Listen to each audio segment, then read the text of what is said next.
Hi, I'm Isaac. And I'm Declan. And together we're here to tell you about a brand new podcast from Shame City called Big Bad Books, coming soon to some ears near you. As two underpaid and unfulfilled English lit graduates, we've been noticing a worrying trend. Super worrying. Yeah, in the amount of just very bad writing which has been allowed through our front doors, onto our bookshelves, and into our hearts and minds. And my Kindle. Oh, sucks. No. So we decided it was about time that someone took a stand and called this stuff out. So every other week we'll be reading a chapter of one of the very worst books available to people right now. And then tearing it to pieces, metaphorically. And physically. Possibly. Burning them. But not without maybe, just maybe, learning a couple of lessons and making a few friends along the way. Our first season is on a real classic of the genre. It's going to be Ernest Cline's Ready Player 2. Episodes will be out every other Sunday, and they're available in literally everywhere you can get podcasts. And you can always head to shame.city/books if you get lost. That's right, Declan. Anyway, like we always say on Big Bad Books... If you can't read read them. No. Big Bad Books. We read them so you don't have to.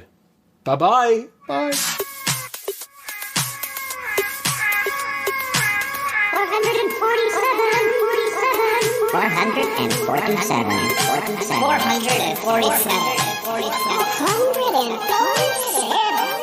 5, 4, 3, 2, 1. Darling, it's the Shy Life podcast. Yes, but it's a positive thing, Paul. The High Life, the Shy Life. You won't find a cast of characters like this everywhere. Hello, Paul. Delicious. This particular episode of the Shy Life is a little more abstract than usual. Oh, yippee. Okay, looks like the hairy guy's ready to record. 3, 2, 1. Go Shy Yeti. Oh, I hope he hasn't found out my secret. Do you think he has? Hello and welcome to yet another episode of the Shy Life podcast with me, Paul the Shy Yeti. How are you doing? Well, I'm all right. Yes, we're back again to talk to you about some music. Martin's here. Hi, Martin. Hello. Hello. Hello. How you doing? All right, thanks. Really good. So we've reached the end of the 60s already. I know we kind of... we've run out of years to talk about it. Well, no, I can find some more years. Don't worry. I need you. I'll just do them again. Yes, pretending that we're somebody else. I pretend I'm Marjorie, and this is my opinion on this song. I was thinking it'd be quite nice to bundle them together, but that would be one long 10-hour podcast. Yeah. Well, I mean, I probably should be saying this at the end, but we've got the first few years of the 70s still to do, and then I think I'd quite like to jump back to 54, 55. Whenever the chart, I think the chart started in about 54, 55. Perhaps we could do the 50s ones, double them up again like we did the early 60s. Yes, I'll have to start wearing a suit and a very thin tie. But yes. There's not much material about in the 50s, you know. There's rationing on. But anyway, today we'll be doing 1969, and we'll be sending the 60s off in style, hopefully. I'll get me Tara King culottes on. Yes, please do, because she's my favourite. Okie dokie, let's get that theme music running, and when we come back, Martin will be dressed like Tara King from the Avengers. I'll make sure of it. It's time for my old buddy, old pal from across the channel, across the pond, Paul Chandler, the Shy Yeti. He's not that shy. Oh, it's the Shy Life podcast. Yeah. All I wanted was a pie. And then I hatched out of an egg. Okay, bring the mic over. He's ready to record. It's the quiet ones you've got to watch, you know. Is it metaphorical? Is it deep? Is it deep? Oh boy, he's not all that shy is right. Blimey, Governor, it's the Shy Life podcast. If you thought that was bad, just listen to this. Oh, I can't wait for it to begin. It's the Shy Life podcast. He's positively glowing.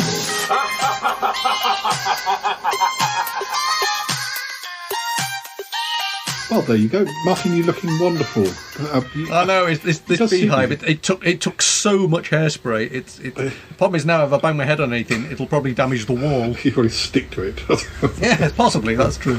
Still. There are all sorts of sort of strange creatures sort of attaching themselves to my head. I do like that you get yourself into the spirit of the era, though. So. Well, it's a touch of the Bob Rosses as well, you know. So, I don't have any personal memories of '69, but but do you? I don't know that. I tell you the interesting thing. Well, no, I say it's interesting. The thing is, I think I've said on previous occasions, I genuinely claim I can't remember much before the age of 12, but obviously I can. And the interesting thing about this is I can remember the adverts that they used to run for Cadbury's chocolate in the late 1969, you know, in the la-di-da supersonic 70s. Isn't it nice to know there's still Cadbury's chocolate? So I must have been conscious around that time. Obviously, the moon landing was in '69, yes, and I'm never quite sure whether I have a false memory of this or whether I actually was sat on my dad's knee. But I have strong memories of the moon landings. But I'm not sure whether they're actual memories of the moon landings or whether they're other people's memories of the moon landings that I'm sort of transposing. But so that was a good year from that point of view. Can't remember a great deal about it apart from that. It's interesting that I obviously have things from that time that I still own because I can never throw anything away.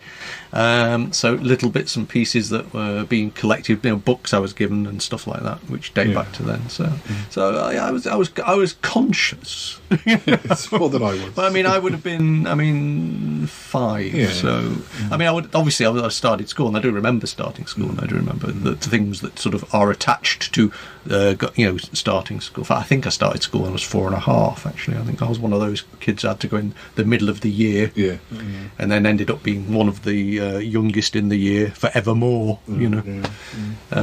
So it was always I've always been quite intimidated by huge people who are a foot taller than me, mainly because that was most of my life when I was at school. Well, I do have some events to tell you other than the moon landings. Just little bits and pieces that were going in the world of pop. On the 4th of January, guitarist Jimi Hendrix is accused of arrogance by TV producers after playing an impromptu version of Sunshine of Your Love past his allotted time slot on the BBC. Is that on the Lulu show? Yes, that's right. Happening for Lulu. Strange enough, I think we talked about that on one of my other shows. Yeah. And in a week or two later, Led Zeppelin released their first album. And about a week after that, Pete Best wins his defamation lawsuit against the Beatles. Best had originally sought $8 million, but ended up being awarded much less. What did they defame him over? Did they say he was a rubbish drummer? I'm not sure. It doesn't actually say. I don't know whether. To be honest, I've not actually ever heard that before. Yeah, I don't know whether it's. But $8 million. I mean, let's face it would have been a. I mean, it's a fair few bob now, but it would have been quite a lot of money in the 60s. I don't know if it's because he was cross that he left so, or was sent on his way so close to them being big. Yes. But defamation sounds like it would be something that's. Someone said a bad thing about him. Hey, you're rubbish, Best. You're not Best at all. We have got quite a lot of Beatles. I don't know if this is the Beatles news events that I happen to have clicked on, but well, I don't know. I suspect that they are the most remembered thing. I mean, unless you happen to have a stack of sort of melody makers next to you or something, that cover more of the 60s. The stuff that trickles through time usually is the headlines, isn't it? And let's face it, the biggest news was the Beatles in those days. Well, the next bit of Beatles news is, I guess.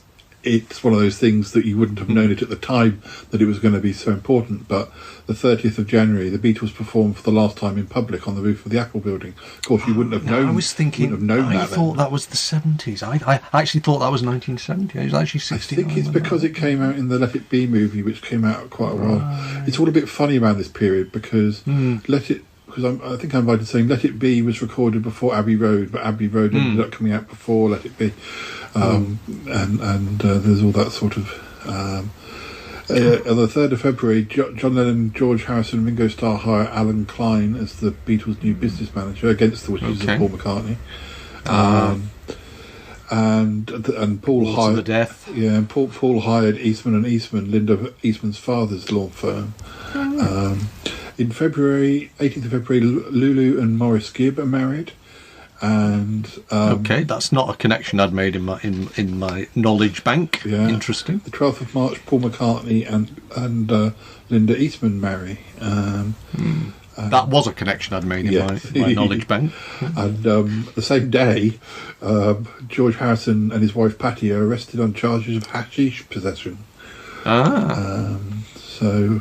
Good Lord. I don't imagine anybody calls it that nowadays, do they? No. And on the 20th of March, John Lennon and Yoko Ono got married. So really, it was I wonder how many people went to all of those weddings.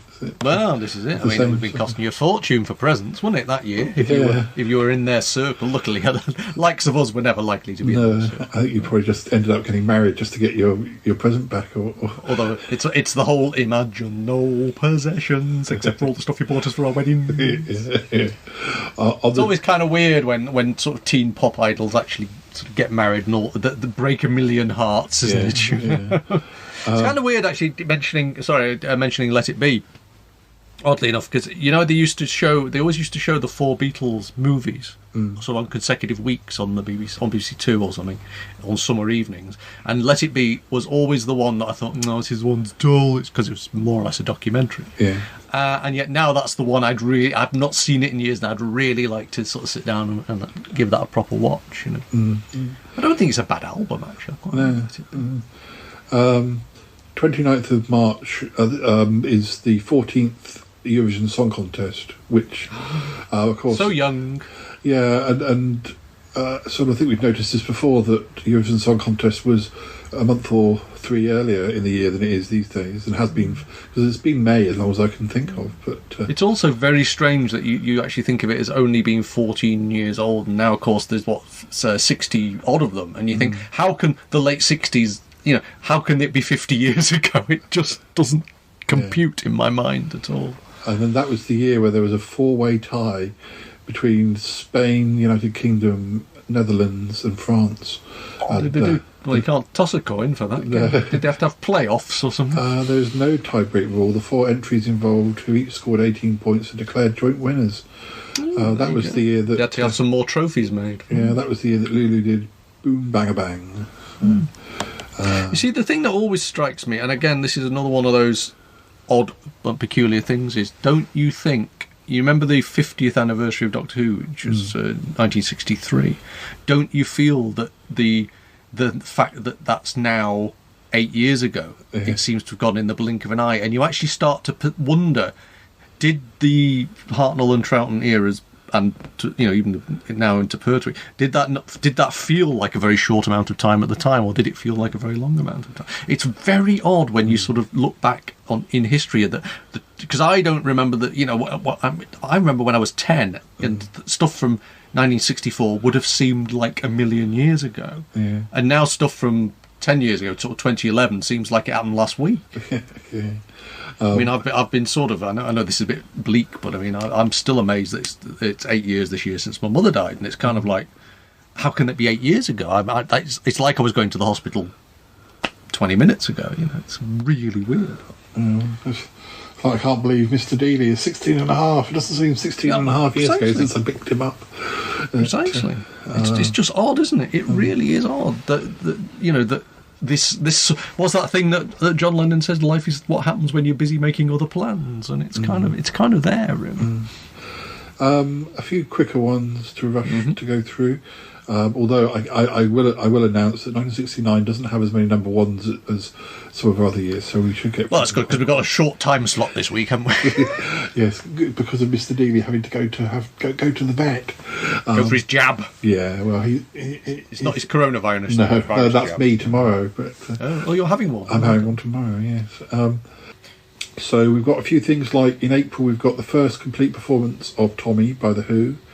Tommy, I like Tommy. Yeah. It's Ken Russell, isn't it? The film, but when it gets made, and it's an absolute bonkers film. But I know that The Who are less fashionable these days because of various reasons. But it's just the rock opera as an idea is absolutely batshit crazy. But to be frank, it's just good music. I enjoy Tommy, I really do. I like it as an experience. There's that whole thing with the baked beans, which is a little bit weird, but I do. It's an interesting experience cinematically. Yeah. in June you've got the John Lennon and Yoko Ono bed-in at... I didn't realise that was in Canada that happened, but unless they did it in more than one city. But the same month... I had a vague feeling I did know that, and I didn't know why I particularly knew that. It's where they wrote bed piece, hair piece. That's a hair piece. Yeah, they did. They recorded "Give Peace a Chance" in that same suite. The 11th of June, David Bowie releases "Space Oddity," although it takes another 5 years or slightly more to get to number one. For anybody to notice. But, well, that's time dilation, and the light. It has to come from a star 5 light years away. That's why it takes so long. A couple of days later, Mick Taylor joins the Rolling Stones, because we're sort of in that period after that mix and match period. Yeah, where they've started to lose people. A cream about at that stage, these super groups were forming, weren't they? Yes, yeah. Ginger Baker. Actually, I thought Brian Jones. I thought Mick Taylor was coming into the band because Brian Jones had already died, but he doesn't die until a month later. So I don't know if he was. I can't remember because he. Oh right, I see. He had left the Rolling Stones, and then Mick Taylor come in, and then he died. I didn't realise that's the way around it. I didn't realise he had left the Rolling Stones. Yes, we've learned something today. That's interesting. But of course, this again, it's funny that the late 60s, there is a kind of, despite this, I think we've talked about this before, this sense of what is the real 60s, but already it's starting to fragment, isn't it? The Beatles break up, the Stones sort of recalibrate themselves. It's actually that late 1960s sense of things are changing and things are crumbling a little bit. Of course, you've got Vietnam going on and everything like that. So it's actually a very interesting time historically. I mean, this is the time when you've got all the stuff happening in the campuses and everything like that as well, So yeah, I think it's a very interesting era generally. Although if you look at this list, it's probably only the first 6 or 7 months that are interesting, because the amount of things that happen in the second part of the year is very uninspiring in comparison to the first 6 or 7. But there was so obviously the moon landing, which is at least scrapes into the second half of the year. Yeah. So I'll tell you a few births. Okay. We've got James Dean Bradfield from the Manic Street Preachers on the 21st of February. We've got Children All. We've got Murray Gold, 28th of February. Of course, known for his Doctor Who music. Kathy Dennis on the 25th of March, later to be a big pop name in the late 80s, early 90s. Cerys Matthews, 11th of April, so known for sort of being in Catatonia during Britpop. I'm always amazed actually, because this makes most of these people now about 52.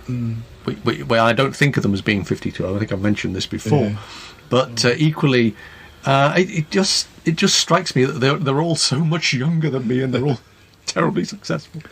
We've got 27th of April, we've got Misha Paris, singer. 26th of June, Colin Greenwood, he's a member of Radiohead. And PJ Harvey, 9th of October, also successful. And 30th of December, JK from Jamiroquai. A bit of a Marmite one, that one. But, well, yeah, and again, I'm surprised actually. I again, because of the way sort of time messes around in my head, I sort of think of Jeremy Quay, as we know, as being, they're all about sort of 25. Yeah. And in my head, they always will be. Now, some famous deaths. We have Billy Cotton, the band leader. Right. He was BBC Billy. He was 69. And we've already mentioned Brian Jones, but Ted Heath, also a band leader, he was 67. That does what? Oh, okay. Because there is the Ted Heath Orchestra as fronted by the other Ted Heath. That's quite weird. Very confusing, doesn't it? It is, yeah. How dare he? Right, we'll move on to some number ones now. I've got other other bits and pieces that I've got set up here, but we shall start when we. You're gonna throw me a curveball again. I can sense curveballs out. Well, if I tell you that the first number one of 1969 is a Beatles song, but it's not sung by the Beatles, Is it Scylla? No, it's it is actually a Beatles song as well, rather than a song written by the Beatles. Right. It's Obla Di Obla Da by Marmalade. Crikey. Marmalade, yes. Now I always get them slightly mixed up with the Scaffold for strangely bizarre reasons, and I think maybe that's because did the Scaffold also do that or not? Not that I know of, but it's just that for some reason I associate it with John Gorman, so I don't know. They were the Marmalade were originally known as the Gaylords in 1961, Right. and then they became Dean Ford and the Gaylords, and then they became Marmalade. I think probably Marmalade is probably a slightly more catchy name. Well, Marmalade, like Marmite, really, is one of those things that people who don't like Marmalade really don't. I can't understand them at all. But equally, I'm not a big fan of Marmite, so what do I know? I like Marmalade, but not Marmite. See, there we go. Which Mar are you? There's a whole advertising campaign coming here. We should be on a retainer. Although I have been taught to appreciate Marmite more, but by somebody who puts a very thin layer of it and then maybe puts cheese on top. So the Marmite is just it's a background taste, not thickly slathered over it. But well, I sometimes like cheese and peanut butter, so what do I know? But there's a. See, the interesting thing is that having changed the name from was Gaylords one word or two out of interest? I'm not sure. I've just gone down. It was one word. Yeah, because it is a first name, isn't it? So could just I was just wondering whether there was an apostrophe there, and they belonged to a family, somebody or other. Yeah. They're from Glasgow. They actually had more hits than I realised. They had a song in '68, number 6, called "Lovin' Things." Oh, right. It's missing the G, so I'm having trouble pronouncing it. Then they have another Then they have another hit in '69 called "Baby Make It Soon," number 9, and then "Reflections of My Life," number 3. That's also '69. "Rainbow," number 3.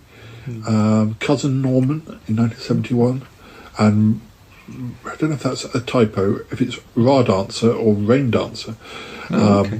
But all of these would work better if we try and do our poetry of the titles thing that we sometimes try and do, because Obla Di Obla Da is a difficult one to make a connection to something else. Yeah. Unless there's lots of titles this year like Ubalaba Lubalaba or something, Wibble Wobble Wibble Wobble.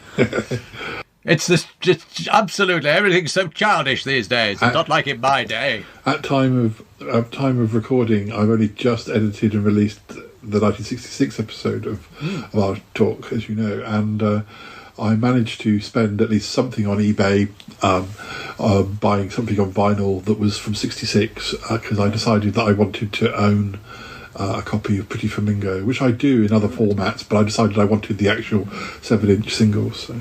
Did you see the picture I posted? I think so. My mum and dad's copy of the Sound of Music soundtrack. Oh yes, I did see that. Yes, I did. Yes. And a couple of my sister's Beatles singles. Yeah. And I was looking through Manfred Mann Greatest Hits collections and trying to decide which version I should get to have a copy on vinyl, because I probably have a lot of these on CD, but I just can't. It was the song "Fox on the Run" that took me that drew me back to Manfred Mann, interestingly enough. And of course there was the Sweet also did a song called "Fox on the Run," but had a completely different sound to it. Yeah. So. Well, our next number one, funnily enough, considering that you just mentioned the Scaffold, is Lily the Pink. Now, Lily the Pink was the last number one of '68, so Obla Di Obla Da took over from it, and then Lily the Pink took it back. Yeah, but only for one more week. But so again, this is, I suppose. I mean, you could argue, and probably will, but it was kind of like this was party season if it's January, isn't it? So maybe because they both feel like party songs to a certain extent. Yeah. Particularly Lily the Pink, you can imagine people singing it in a sort of absolutely, because it's got a very sort of in a haze of the juice of the sauce. Yes, absolutely. In a belladonic haze. I get the feeling that sometimes it does get sung at football matches. Yes, possibly. I am looking forward to Ick's rendition of that. Yes, definitely. Yeah. the pink, the pink, the pink. Yeah. Don't you make him jealous. He'll insist on doing that duet he's been wanting. I'm not sure my tonsils can keep up the the pace Well, for that long. So, Say that, I've not got any tonsils. I'm not talking about. Anyway, go on. So our next number one after Lily the Pink is, you'll recognise this one, it's Obla-Dee Obla-Da again. Crikey on a bikey. Is this the yo-yo year? No, The year of the mainly, yo-yo. Mainly just around, Yo-yo. I think it's mainly just around this time, but although this time it stays at number one for a slightly longer period. It's number one. Is this for still 2 the weeks. Marmalade version, or is Still this the Marmalade version? Yeah. But yeah, because the Beatles never actually released it as a single, even though I guess it's. Oh, hello, Dealey. Do you remember any of these songs? Just reminding you that just come to remind you that you got an appointment. Mate. Yeah, yes. I don't think he knows about that yet. But, can you not stand in front of the screen, please? Thank you. Thank you. You sit this side. Do I need to give you extra half hour for the actual basket getting into? No, because we're not going until 4. So if we finish at 3, then we can't pounce on him too soon. But, okay. Well, I'm going to keep talking, dears.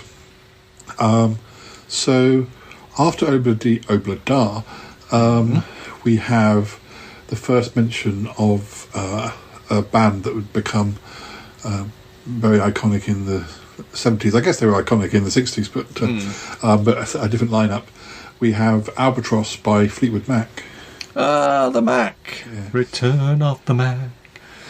Now, I interestingly enough, because I say it's interesting. I always say it's interesting. I'm not ever sure it is, but I try. I try to be interesting. But I have got sort of Peter Green Fleetwood Mac CD somewhere. And I really, I ordered it and I enjoy it. But I must admit, Fleetwood Mac for me is really sort of Rumours, Tusk era. Yes. I know a lot of people say that early stuff is a lot better, but I personally, and maybe it's because it's just I'm familiar with it. And that's always the thing with music, isn't it? If you are familiar with it, you're kind of in tune with it. You kind of, it belongs to you in some way. And stuff that you come across later that even might be earlier can sometimes feel a little bit not quite what you like about it. Yeah, I'm more into the sort of 70s and 80s version myself. So our next number one after that for 1 week is Blackberry Way by The Move. By Blackberry Way. For 1 week.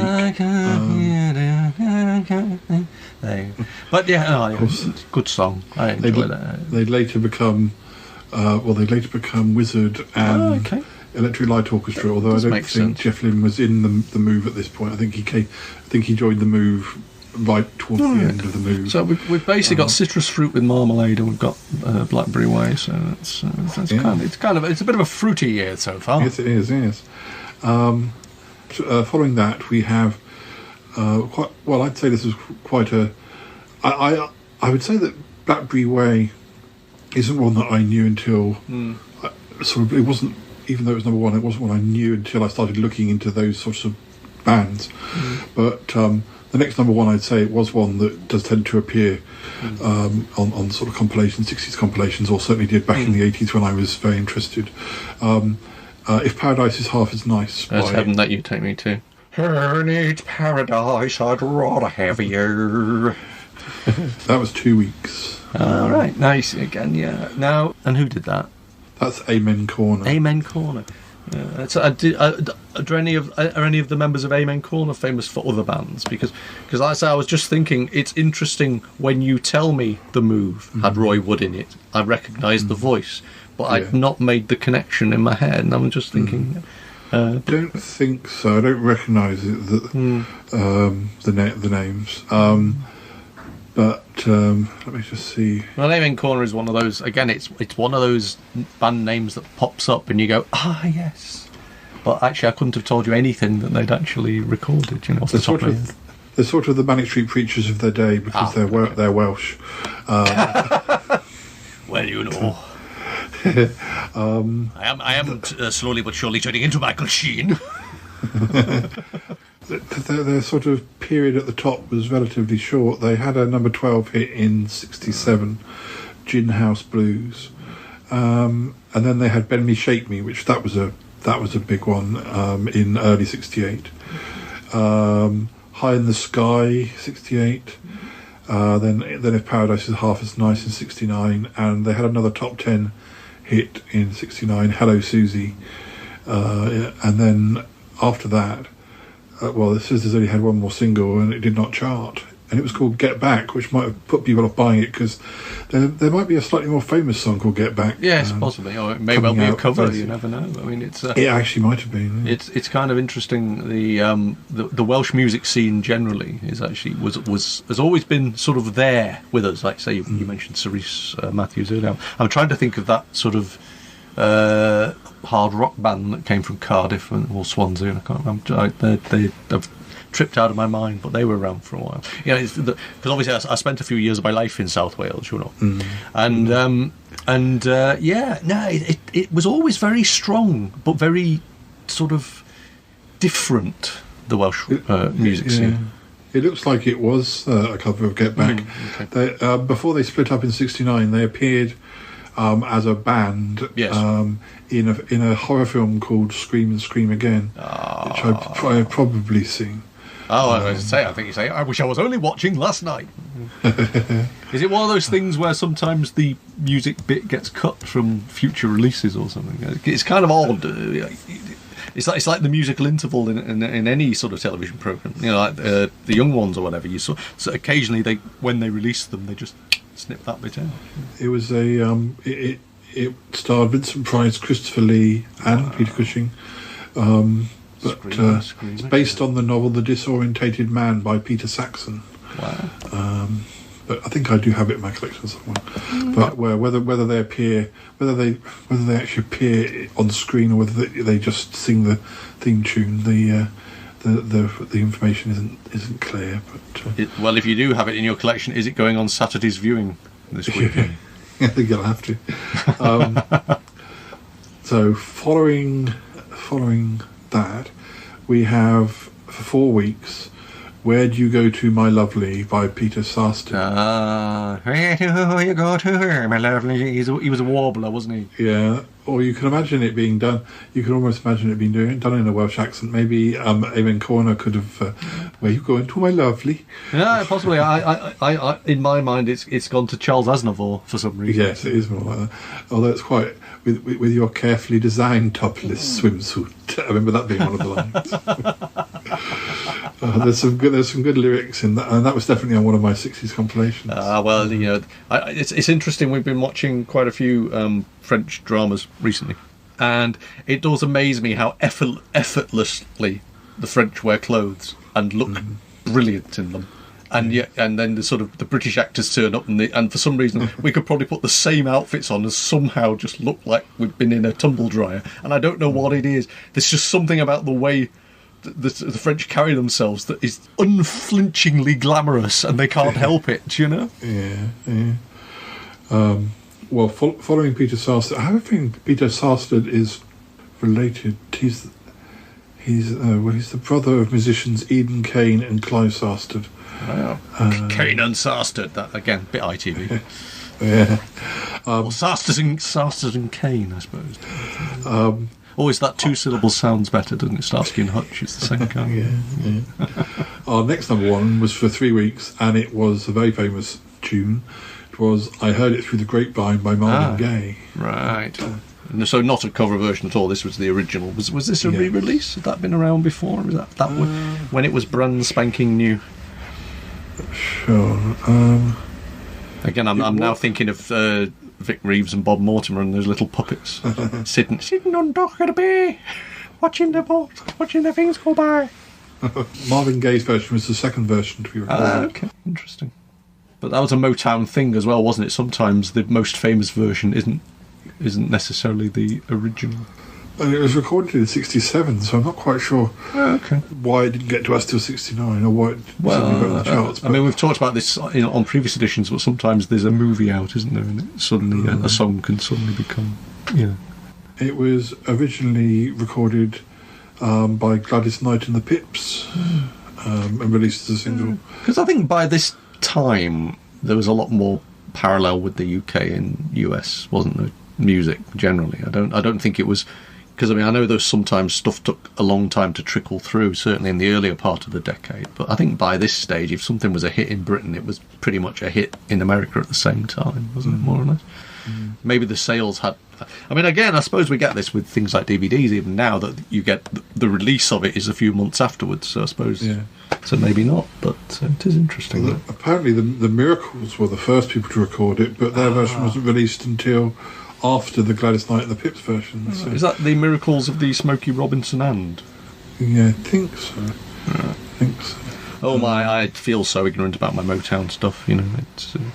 That's the problem. I put the CD on, and I've got a Motown compilation, and I love it, but I tend to spend a lot of time looking at who's doing what track, which is very bad of me. I need one of those CD players that sort of all the data comes up as you as the tracks there, little LEDs that tell you what track is which and who it by. I'm trying to see why it got released in '69, particularly in the UK, but.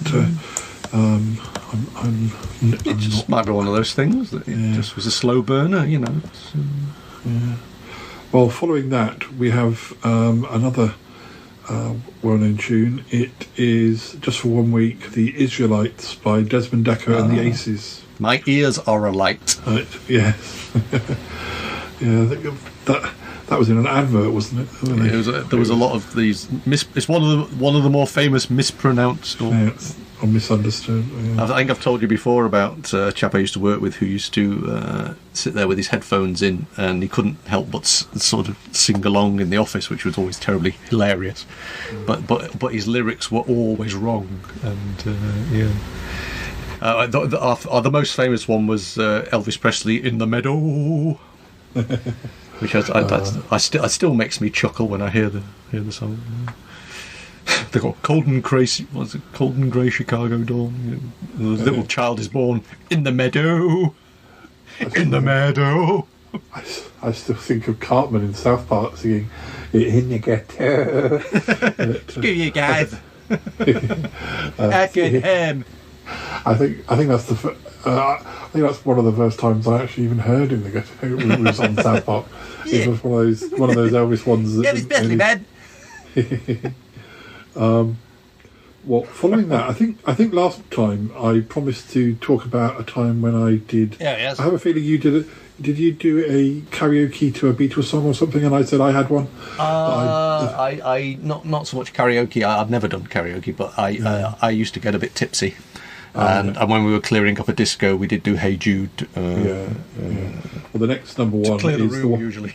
the next number one is the one that I did. And at a karaoke, it's "Get Back," which is billed as the Beatles with Billy Preston, because he was involved with it. That's a brave choice, Paul. Were you alone on stage? No, it was my old flatmate, in a pub near Waterloo. Okay, I can sort of see it. I can see it happening if there were a few of you, but it's a very brave choice. It requires a lot of vocal range. A lot of. And the other time I remember doing karaoke was singing the Wombles with Nick and Ali, right after they only just got together. So I imagine that's simpler. But no and less shorter, iconic. I would imagine as well. Get Back's quite a long song, isn't it? Comparatively speaking. In these terms. It was number one for 6 weeks, which puts it sort of joint third or joint second. I don't know I can't remember how that works, but there's one other song that was also 6 weeks, but there's one other that was 8 weeks. So, is this Abbey Road, by the way? Is this from Abbey Road? Well, Get Back's not on Abbey Road. Oh, right. Okay. I think it's on. I think it is included on Let It Be, but that wouldn't have been released. So at the time, I guess it was just a standalone. They did do a few standalone singles around that time because they did the song of the Ballad of John and Yoko and stuff. It's all on the Blue album, isn't it? So following that, we have a song that was number one only for 1 week. Okay. For 1 week at the time, but and it's one my parents had, and I used to play this. My brother and I used to play this quite a lot. It's Dizzy by Tommy Rowe, which, of course, talking about Vic Reeves. Yeah, Vic Reeves Dizzy. Yeah, that the reason. I've broken your ears again. I'm sorry. I think that was number. I think it was number one when they did it as well. My head is spinning. The Tommy Rowe versions like a whirlpool. It never ends. I need you. Yeah, I think I know that one. Yeah, I think you do. Well, the weird thing was, so we've got Get Back for 6 weeks. We got Dizzy for 1 week, and then that was Does Get Back. Well, no, it's not. But it's the Ballad of John and Yoko, so they got their next single out very quickly. I do like the Ballad of John and Yoko. I think it's a cracking. I know it's not really. Lyrically, it's all over the place, but I do like it. I wonder if because Get Back was more of a Paul song, whether the agreement was that they should release a song that was more John, and also because, well, I think when we talked about the dates, they would have already been married. Am I being a complete clown here? Is I'm remembering completely the wrong song? But is Ballad of John and Yoko the one that blends into a different song in the middle with about the holes in Blackburn, Lancashire, or is that the other one? No, that's Day in the Life. Day in the Life. Sorry, I knew I was messing it up in my head. Yeah. Ballad of John Yoko isn't as interesting as Day. Although it's a good job because I was about to go on to a 5-minute spiel about holes in Blackburn, Lancashire, and obviously that would have been a huge mistake. Ballad of John Yoko was number one for 3 weeks. Then we have another one that was for 3 weeks. We have Thunderclap Newman, Something in the Air. Something in the Air. Now again, that weirdly does ring a bell, and that's kind of one of those massive. Again, these are all sort of karaoke classics that can be belted out when you've had a few, aren't they? I mean, but Thunderclap Newman, that's a name to conjure with. Do you think his parents chose that name for him, or do you think it was his or was he was it some sort of cultural thing? I mean, sure. I don't know. They're described as a British rock band that Peter Townsend of the Who. Peter Townsend of the Who and Kit Lambert formed in. So this is basically like what was Bowie's band that he formed as a side? But what were they called? They formed the band. I don't think they were in the band. There is a Townsend in the band, but it's not. It's Josh Townsend. Right.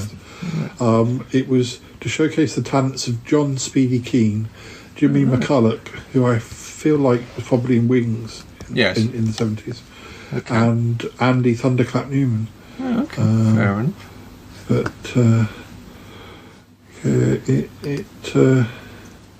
trying to see if they did any other singles or sort of had other hits. No, they had another song called Accidents. But that got to number 46. Okay. They released one album in 1970. Right.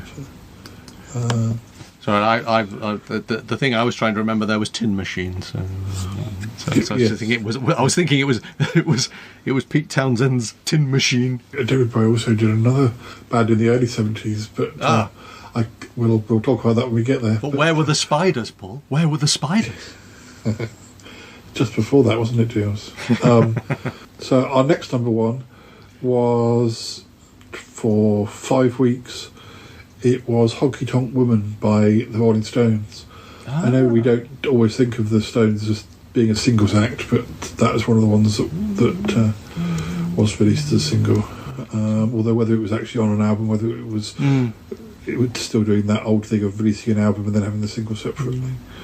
I must admit, I do like early Stone stuff. It's those Hot Rocks compilations they did. They are very, very good. It's like as the kids would have it today, everyone a banger. Banging tune. Well, I'm probably showing the age. It was released as a single only release. So. But I got it on an LP. I think you'll find it's about 20 years later. Yes, yeah.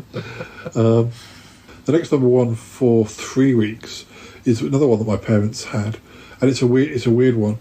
It's Zager and Evans in the year 2525. In the year 2525. If man is still alive. No, that was in my sister's record collection. It's one of those things, actually. Zager and Evans is one of those answers I can give because it was in my sister's record collection. Yeah, it was in my parents'. One of my faves, that was.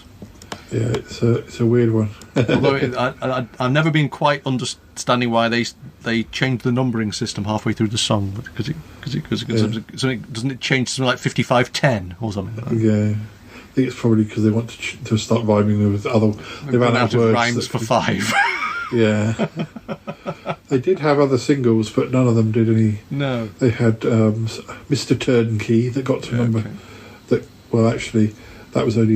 I don't think they had. They had any charting positions in. But again, the UK. This is interesting now, because when you consider it, this is I thought, again, this is just because of probably when I was playing my sister's singles, but I thought it was much later. I thought it was about 72, the Zager and Evans. I wouldn't be 100%.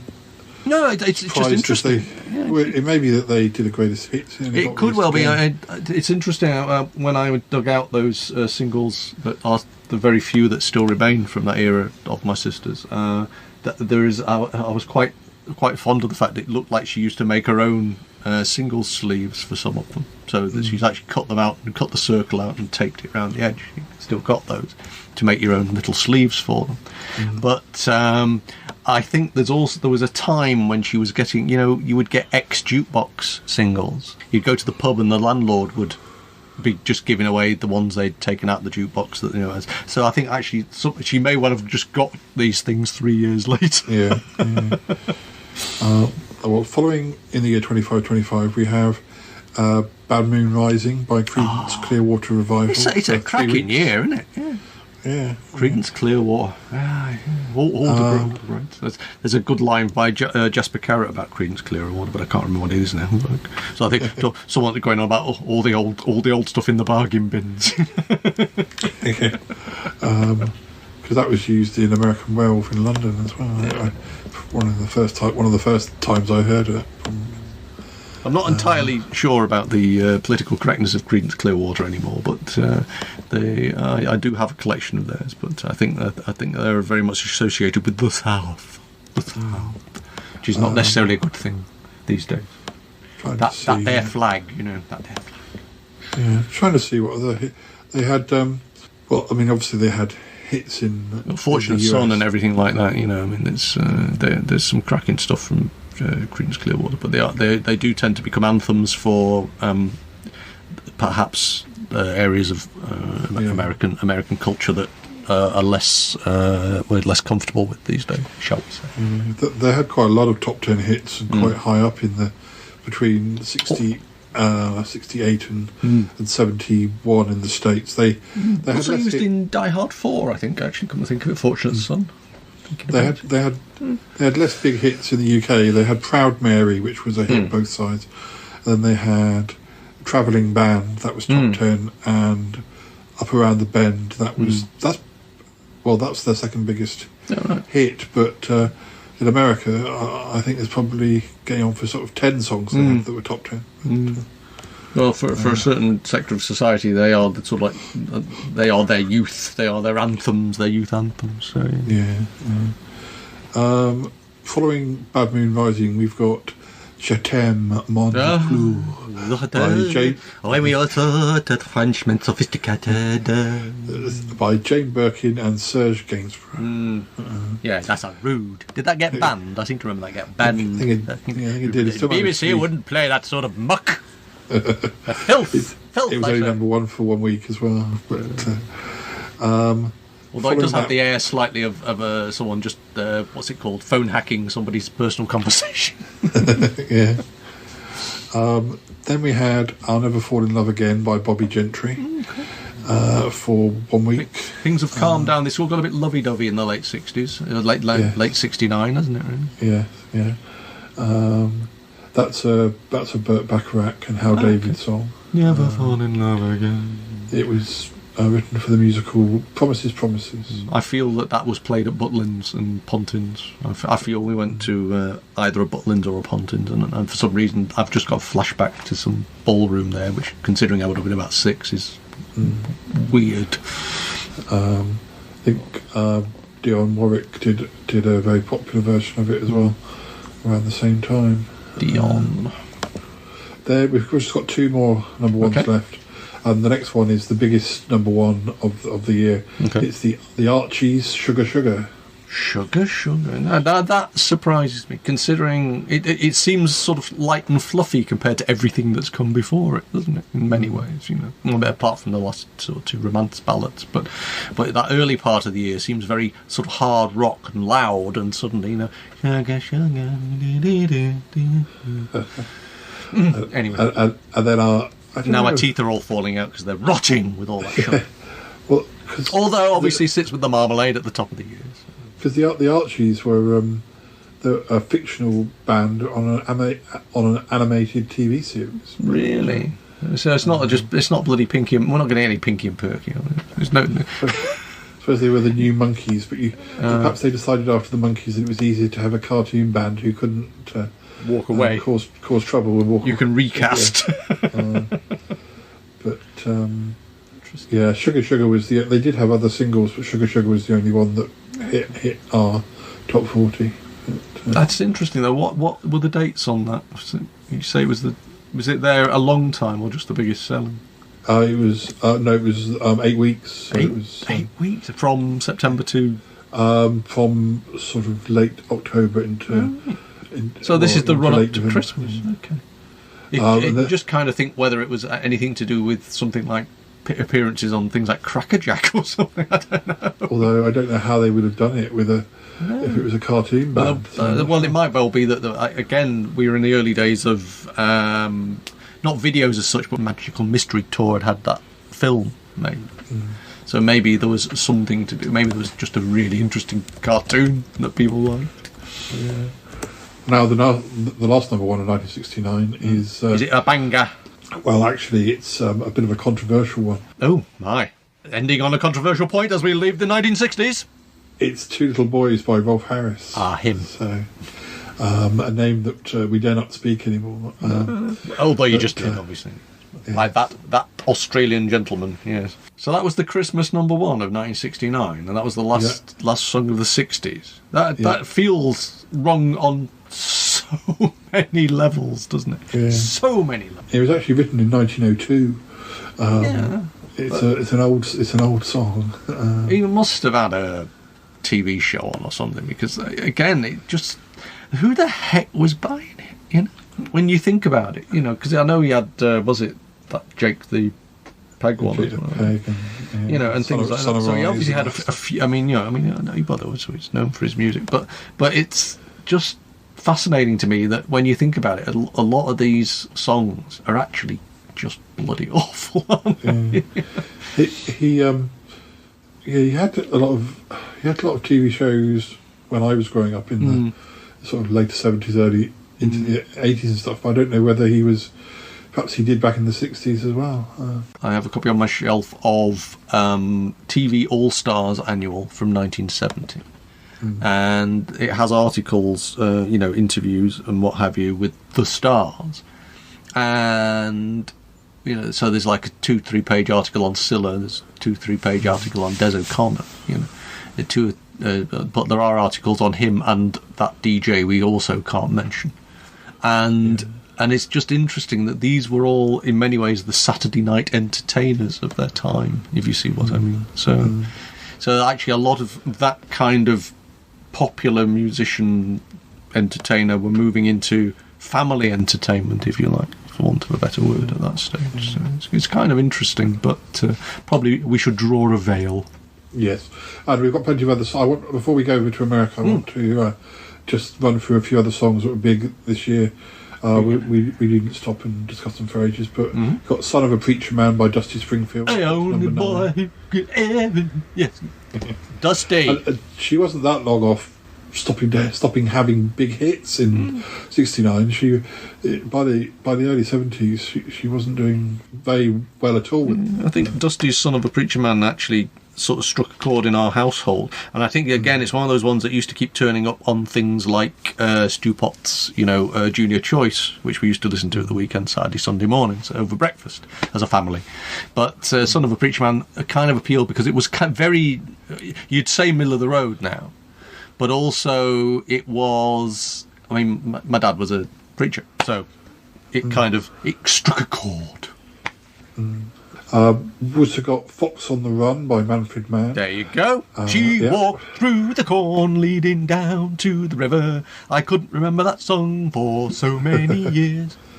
I think I presumed it was. I'll have to listen and see how Oh, she took all the love that a poor boy could give her and left him to die like a fox on the run, like a fox, like a fox, like a fox on the run. Ding, maybe I ding, do. ding, ding, ding, ding. Oh, it's a great song. Yeah. Which I've just murdered. But there we go. Oh well, I'm sure Ick will come along and unmurder it. Unmurder it, yes. With his dulcet tones, absolutely. Yeah. We've got Dancing in the Street by Martha and the Vandellas. I'm sure that must have been out before '69. Martha and the Vandellas! Of course, that turns up in, what's it called? Good Morning Vietnam, So again, it's quite evocative of that era, and of course got covered by Jagger and Bowie later.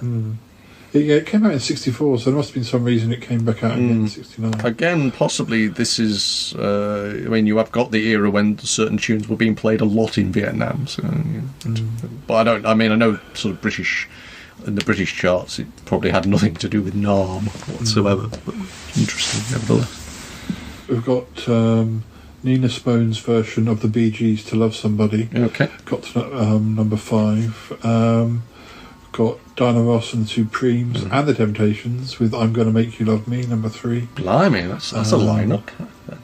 Have to divvy up the fees for that one. Crikey. Yeah, you got Mrs. Robinson. Yeah. You've got "Wichita Line Man" by Glenn Campbell. Oh yes. Number 7. Glenn. You still having top 3 hits. You've got "Surround Yourself with Sorrow," number 3. "Monsieur Dupont" by Sandy Shaw, number 6. Okay. Shandy Shaw and the shoes. Show shoes, no shoes, Shandy. You got Dean Martin, "Gentle on My Mind," number 2. "First of May" by the Bee Gees, number 6. I have a feeling that the Bee Gees were entering the end of their first phase, and they start to squabble. And yes, Dills, they do. But it's also interesting that Dean Martin can still chart in this era, which is kind of interesting in itself, I suppose. Yeah. Whether that was from a film. If he'd have got to number 1, we'd have had time to look. Well, it'd have been Matt Helm by then, wouldn't it? Yeah. What else have we got? Mary Hopkin with "Goodbye." That got to number 2. "Pinball Wizard" by The Who, number 4. "I Can Hear Music" by the Beach Boys, number 10.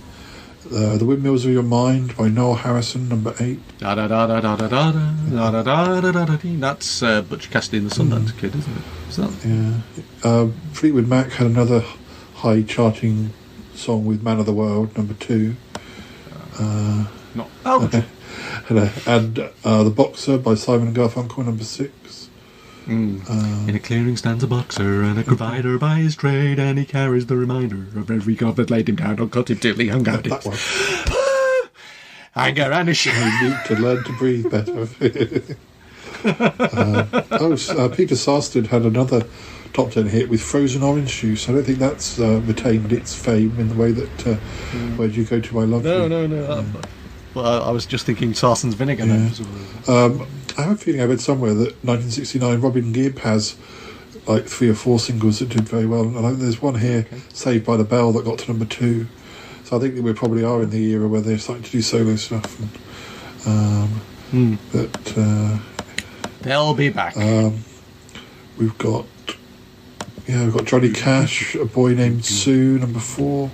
Boy Named Sue. "Lay Lady Lay" by Bob Dylan, number 5. It's all familiar stuff. "Oh, He Ain't Heavy, He's My Brother" by the Hollies, number 3. That would take another 20 years to get to number 1. Absolutely, but again, a bit of a late night drunken standard, really, for many a year in between. But we've even got Jethro Tull. Not saying that's a good thing, by the way, that sort of a wall full of blokes singing, some old, trying to pretend they're kind of sentimental when they've just sort of scared the living daylights out of a room. Is a good thing, the Beatles also released Something as a single, which only got to number 4. I thought you were going to say, the Beatles released Something, but I don't know what it was. And you got Sweet Dream by Jethro Tull, which I think actually remember being quite a. I think that Jethro Tull's early stuff is quite different. Is more rocky than different. Tull sort of passed me by. A lot of people I've known over the years have liked Tull, and there are a couple of things I've heard, but the whole sort of Jethro Tull thing sort of passed me by. It's a bit like Grateful Dead, just passed me by. Last couple, I mean, there's loads of others, but the last couple, we've got Winter World of Love by Engelbert Humperdinck, number 7. Hunkerdrink. And Tom Jones also had a top 10, Without Love, number 10. So both those two. So the Tom and the Hunk were doing their thing. Yeah, because they were. Or the Hump. They were around having their big hits the previous year. You see, the thing that fascinates me is you get the rock star, and you get the rock and roll star and everything like that, and you get obviously the pop star, but now you've suddenly got the pop stars who became respectable. I suspect that Humperdinck was always at the respectable end, but Tom Jones is suddenly becoming mainstream, very mainstream in the sense of very broad spectrum, very so your grandma likes him as well. I imagine that had a lot to do with Green Green Grass of Home, which we talked about in the previous. Very quickly, before we go to America, just a few albums that came out in '69. We've got we've got Led Zeppelin by Led Zeppelin. We've got that's Led Zeppelin 1, as we know it. We've got Yellow Submarine by the Beatles, which was the soundtrack album to the cartoon Yellow Submarine. Yes. We've got Donovan's greatest hits. Donovan. We've got Instant Replay by the Monkees, which is one of their lesser known ones. I think there's probably. I think we're in the era where there's only 3 of them now. And it was after the cancellation of the TV show. It's amazing, isn't it? It barely feels like we've started talking about them. Yeah, they're already out the other side. They've gone. What else have we got? The Byrds, Dr. Byrds and Mr. Hyde. That's one of their... Again, the Byrds have sort of come through their most popular period and are sort of in their more experimental stage. We've got Dusty in Memphis by Dusty Springfield. Dusty's Live. Scott Walker, Scott 3, The Velvet Underground. The Velvet Underground, is that the one with the banana on the front? That's another one. The other one must... I think the Velvet Underground and Nico must be... I don't know if that might be earlier. That might even be the one before this. Right, okay. Because I have a feeling that's like 67, but I might be wrong. We got Hair. Hair is a very big musical. If I learned things from these episodes, Paul, I might remember them from last time. Hair was very big as a musical at that point, and the soundtrack was big, as was the. Well, I don't know if you put attractive young people on a stage with no clothes on. I wonder if that'll be a success. Got an album I own, but I've never listened to. Trout Mask Replica by Captain Beefheart. It's one of those albums and performers. Now, Peely was a big Beefheart fan. I've known quite a few people who are big Captain Beefheart fans. But again, a couple of tracks, but never. Again, it just never sort of came onto my radar. I got as far as owning the album without ever playing it, but probably got it from a FOP or something. But maybe you'll put it on tonight. You've got a few people like Roberta Flack and Alice Cooper doing their early albums. So some of these names, Alice Cooper, and of course he's still rattling along. Some of these names that just sort of end up being big in the 70s. Starting up Fairport Convention, Unhalf Pricking, The Doors, The Soft Parade, Tim Buckley, Steppenwolf. Some of these we will hear from again when we reach the 70s. Yeah. Shocking Blue at Home. I'm a bit of a Shocking Blue fan. They had a hit with Venus, I think, in 70. Do Do you think there's a kind of perception, though, when the decade changes, that all these things are so last decade? Do you think that actually sort of really happens? It's suddenly, that was all 69. Suddenly, when you're in the 70s, it all sort of feels sort of old hat and yesterday. Yeah. I don't know. Because there's so many things that I actually seem to come to an end at the end of 69. They properly do. I mean, things like the Avengers, you don't get the Avengers in the 70s. I mean, that's sort of one example. I know we got colour television coming in, so a lot of black and white series sort of ended, and then a lot of colour series started in the 70s. And it's just interesting, that point of view, that musically, do you think that, even if it's, only a couple of weeks ago, for some reason our brains sort of think, because of the numbers, this is all suddenly so last year? Oh, we've got a couple more albums. The Monkees did another album. They did their 8th album in the latter part of 69. It was the Monkees Present. It's the second Monkees album released after Peter Tork left, and it's the last to feature Michael Nesmith. So, See, I had it in my head that Nesmith left before Tork. Because I know Tork came back, didn't he? When they, I think Nesmith even came back for one album apparently in '96. There's another. Listen to the band. There's a Kinks album I'm particularly fond of called Arthur, or The Decline and Fall of the British Empire, which I think went with a TV. I think there was some sort of TV show. A Granada television play was which I think is now long since lost. But many are. Ummagumma by Pink Floyd. We've got Ike and Tina Turner. And Tom Jones doing an album in Las Vegas. But lots there. But we need to go over to America, so we shall. Well, we should go and join Tom in Vegas and see what's going on. Well, the first number one will be familiar. For 4 weeks, we've got "I Heard It Through the Grapevine" by Marvin Gaye. Right. Then for 2 weeks, we have "Crimson and Clover" by Tommy James and the Shondells. So that wait a minute though, the Heard It Through the Grapevine, that was later in the year in Britain, wasn't it? Yeah. So again, this is that thing. It became a huge hit, and then sort of a few months later travelled over. Yeah, although it existed before then. So, but like you say, it'd been around for 2 years before. The Crimson Clover song doesn't appear to even be released in the UK, so can't expect to recognise that necessarily. It might be one of those, we have had a few of those that you go, it's that one. For 4 weeks we have "Everyday People" by Sly and the Family Stone. Which unfortunately always makes my brain go towards Sylvester Stallone. I don't know why. It's just one of those strange and peculiar things that happens. It's that nominative thing, your brain just joins the dots with the sounds of words sometimes, and so it's Sly and the Family Stone, Sylvester Stallone. When Nick and I were talking about the films we were talking about Rocky, we were talking about Saturday Night Fever or something, one of those sorts of films, and Sylvester Stallone either directed it or was heavily involved with it. We just couldn't. Staying Alive. Staying Alive. He directed, yes. Doing a disco movie. It's actually very, very weird because the opening to Staying Alive is basically a long tracking shot on Travolta's arse, basically.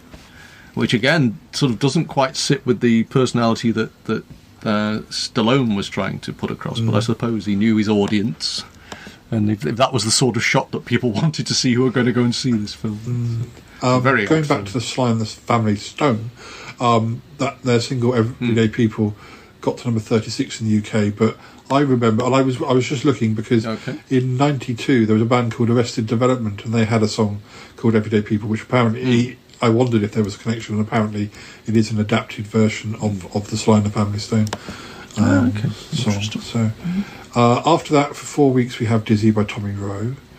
And then for 6 weeks, we have Aquarius, "Let the Sun Shine In" by the Fifth Dimension, which would have been in Hair. This is the dawning of the age of Aquarius. Yeah. Then for 5 weeks, we have "Get Back" by the Beatles.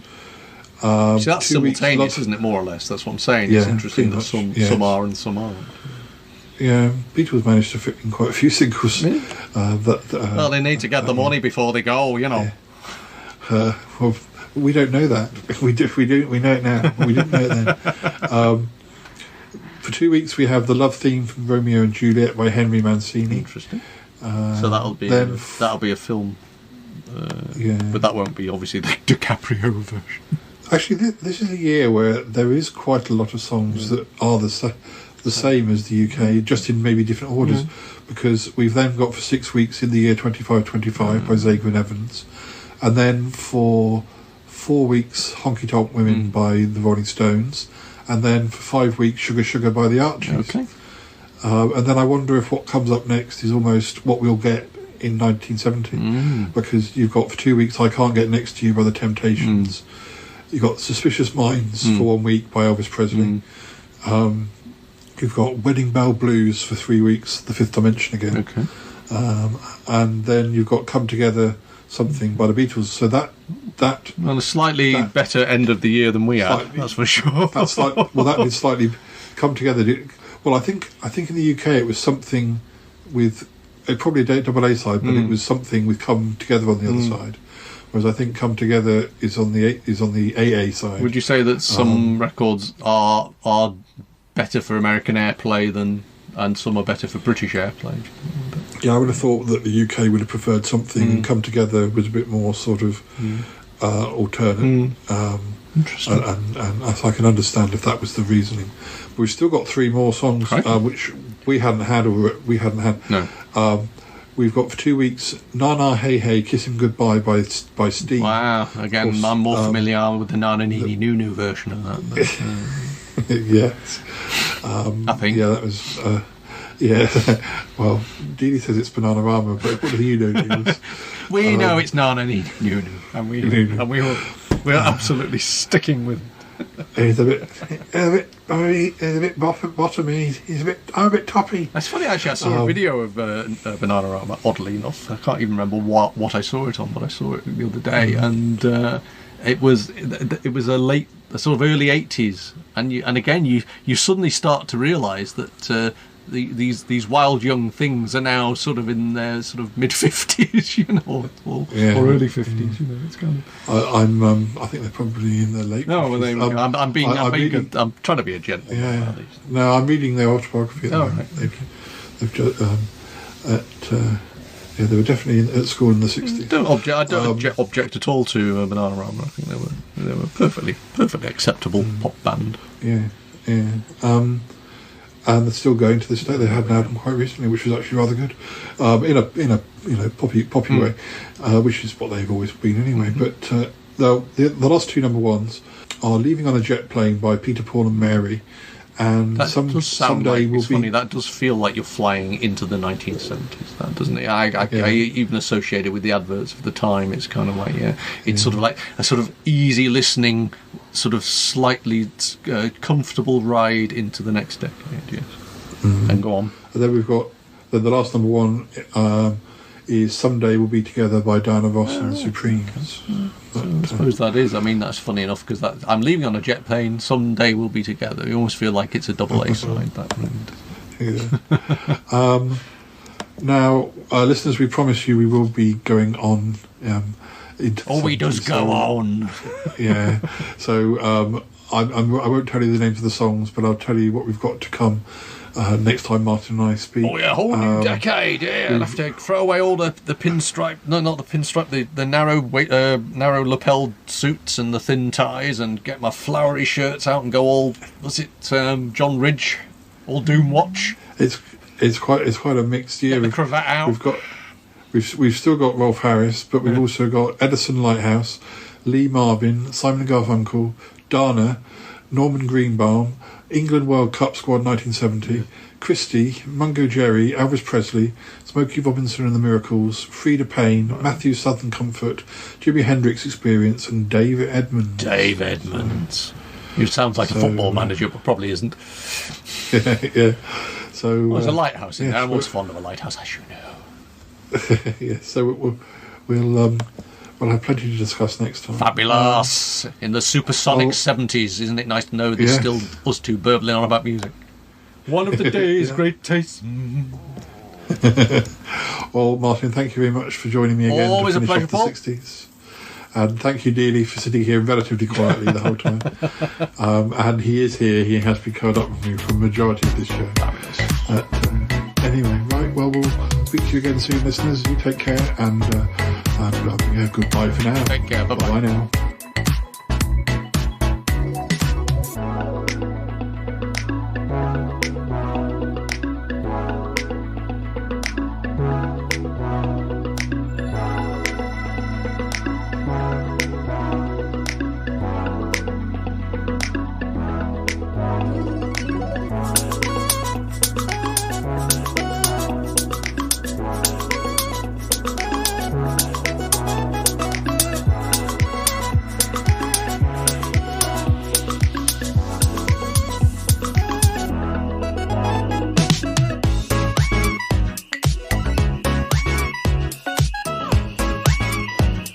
Well, Paul, you've reached the end of the 60s.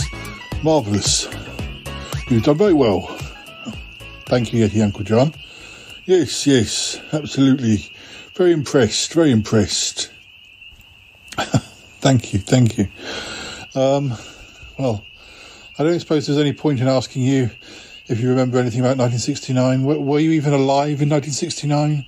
I mean, I don't know how this all works. I mean, you're my uncle, and I was born in the 70s. I presume you were born before me, but I guess some uncles are the similar age to their own nephews, if you see what I mean, depending on... Yes, I know what you mean, Paul. Yeah. Anyway, we don't need to go into that, but a lady doesn't tell when it comes to age.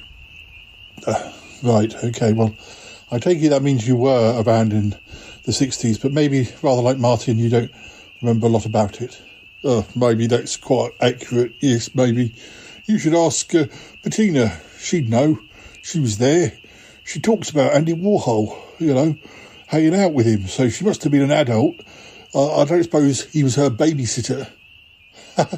Andy Warhol as Bettina Dupre's babysitter. No, it somehow doesn't ring true. Well, we know she was in films in the 60s. We've seen some of them. Have we? Yes. I mean, we have. Yeah. Yes, and Damius as well. He was there back then too. But yes, being a tea kettle and things like that. Being a tea kettle, yes. Oh well. Are you looking forward to hearing how Ick murders the songs of 1969? Yeti Uncle John, I wouldn't let him hear you say that. Yes. Well, it's all very well. I won't say any more. I can hear the theme music coming anyway. Where is Ick? He is here, isn't he? He is. He's practising. He intends to do a very good job. He didn't want to distract himself before he started. Oh, right then. Listeners, here it comes. Ick sings the big hits of 1969. Yeah, you've got a treat in store, I can tell you. Yes. Allegedly. I gotta go now! Bye! I want to go with you! Gotta go! Bye! Goodbye.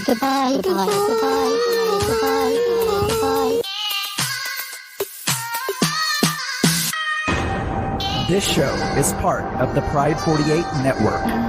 Find more shows over at pride48.com. Oh, such mysteries. Yeti. He's crazy. Oh, yippee. I have a voice. I have a voice. You have a voice. You have a voice. We have a voice. We have a voice. Unique voices in podcasting. UnivazPods.net. Hello, listeners. It's me, Ick. I'm going to sing some of the hits of 1969. Going to start with an old favourite. Yes, Desmond had a barrow in the marketplace.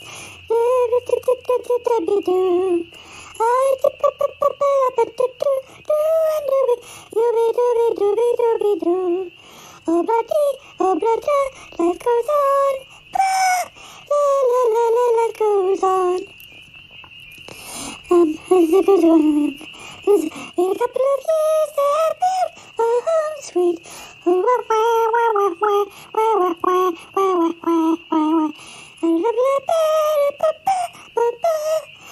Desmond and Molly Jones. Anyway, I think I'm going to stop there. I don't know if I was doing the Marmalade version or the Beatles version. I think it was the Beatles version more. I'm not sure how different they are. Anyway, I like this one. I probably did this one last time though, because it was in 1968 as well as 1969. But we'll do it again. We'll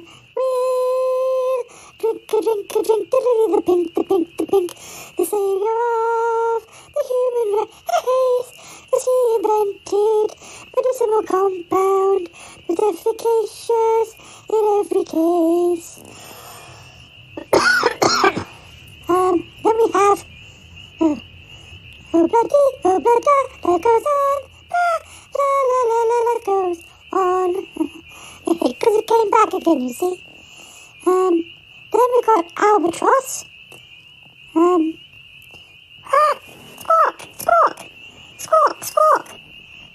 Squawk.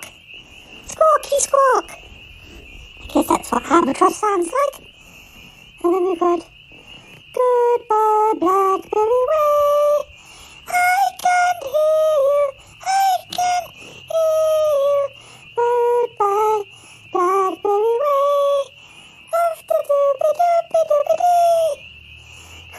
Yes. Oh dear. If paradise is half as nice as there, and take me through paradise. And if paradise half as nice. Oh dear. I really got the tune of that one. Paradise is half. Oh. Paradise, I'd rather have you. Oh yes, I'd rather have you. If paradise is half as nice as heaven that you take me to. Rudy's paradise, I'd rather have you. Oh, I got there eventually. Where do you go to, my lovely, when you're alone in your bed? I want to think around you. I want to look inside your head. Oh yes I do. Oh, where do you go to, my lovely, when you're alone in your bed? I want to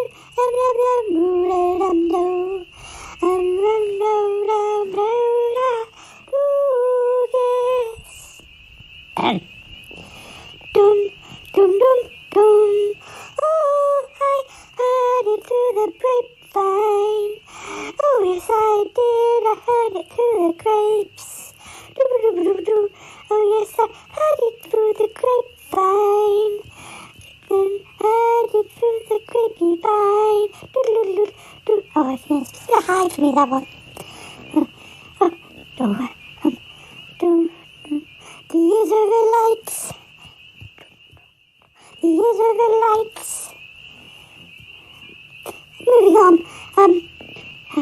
Jojo was a doo-doo. Yeah. Oh, be-doo-be-doo-be-doo. Oh, be-doo-be-doo-be-doo-be-doo-be-doo. And she gets it while she can. Oh, get back. Get back to where you once belong. Yeah, get back, Jojo. Get back, wifey Jojo. Yes. Dizzy, my head is spinning like a whirlpool, it never ends. And it's you, girl, making me spin.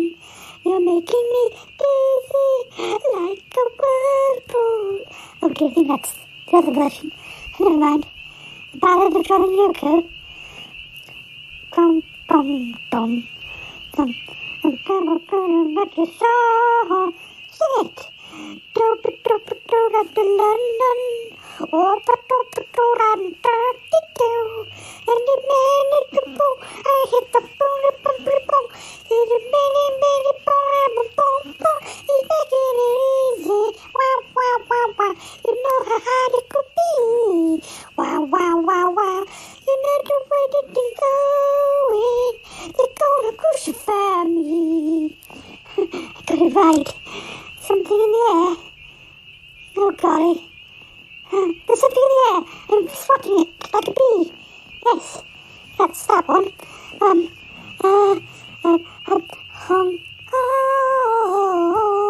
Keep on willing. Gimme the honky tonk girls. Something like that. In the year 25, do-do-do, you know do-de-do. In the year 25, in the do, you do-de-do-do-do. Bad moon rising.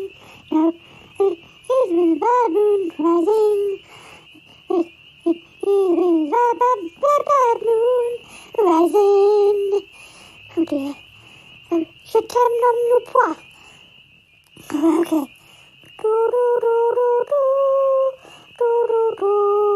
Je t'aime.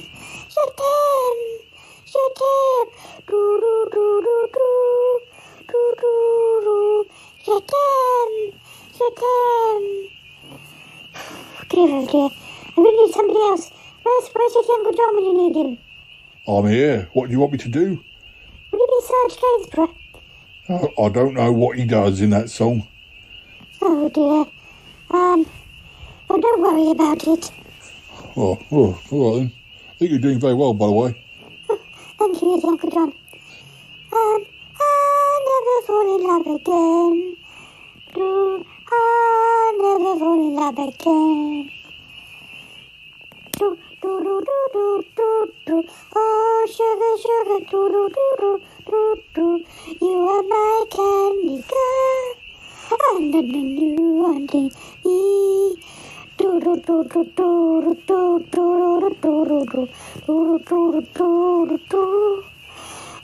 sugar,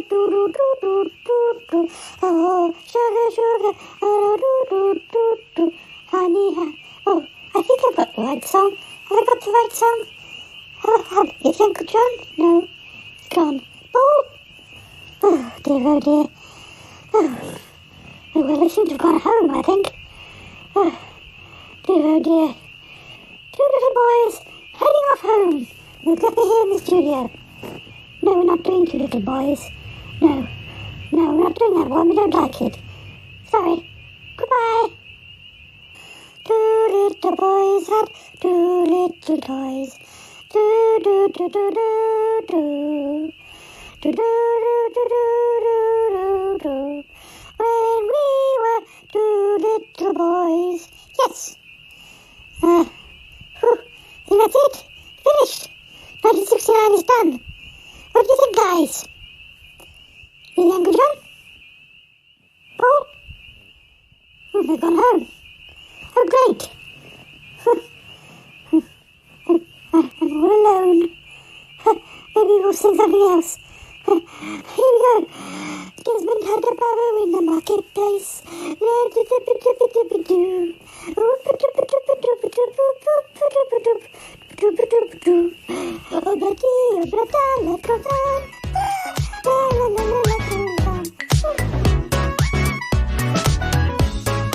Yeah, what are you doing?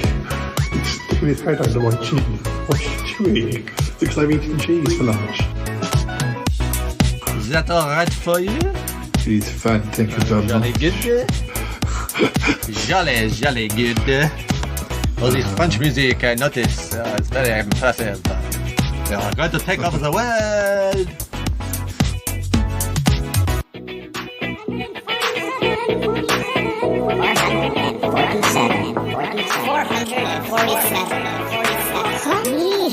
I hope that Shy Yeti bathes today. 400 is all I can say. 447. 447.